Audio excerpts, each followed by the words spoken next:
German bakery bomb हल्ल्यातील आरोपी बंटी जहागीरदारचा भरदिवसा खून. श्रीरामपूर येथील राजकीय तसेच गुन्हेगारी क्षेत्रातील असलम शब्बीर शेख उर्फ बंटी जहागीरदार यांच्यावर आज दुपारी श्रीरामपूर शहरात गोळीबार झाला.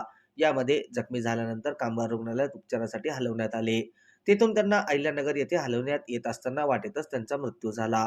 ऑगस्ट 2012 मध्ये पुण्यात जंगली महाराज रस्त्यावर झालेल्या स्फोटाच्या गुन्ह्यात बंटी जहागीरदार यांना अटक करण्यात आली होती. याशिवाय श्रीरामपूरमध्ये इतरही गुन्हे दाखल असल्याने त्यांना अनेकदा तडीपार करण्यात आले होते. पूर्वी राजकारणातही सक्रिय असल्याने आजचा हल्ला नेमका कोणत्या कारणातून झाला हे अद्याप स्पष्ट झाले नाही.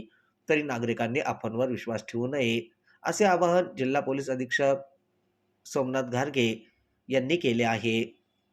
आज साधारणतः 2:15 वाजताच्या सुमारास श्रीरामपूर शहरामध्ये बंटी जागीरदार आणि त्याचे साथीदार हे दोघंजण स्कूटरवरती जात असताना 2 इसम मोटरसायकलवरती आले आणि त्यांनी त्या दोघांच्या दिशेनं अग्निशस्त्रातून फायरिंग केला. त्याच्यामध्ये बंटी जहागीरदार जो व्यक्ती आहे त्याला तिकडे साखर कामगार हॉस्पिटलमध्ये भरती करण्यात आलेलं होतं. त्यानंतर नगरला या ठिकाणी रेफर करण्यात आलेलं होतं. आता त्यांना ते डेथ डिक्लेअर केलेलं आहे. पोलीस उचित गुन्हा नोंद करत आहेत आणि आरोपीचा शोध घेत आहेत. यामध्ये साधारणतः 5 टीम्स तयार करण्यात आलेल्या आहेत. ते आरोपींचा शोध घेत आहेत आणि लवकरच आरोपी पकडले जातील.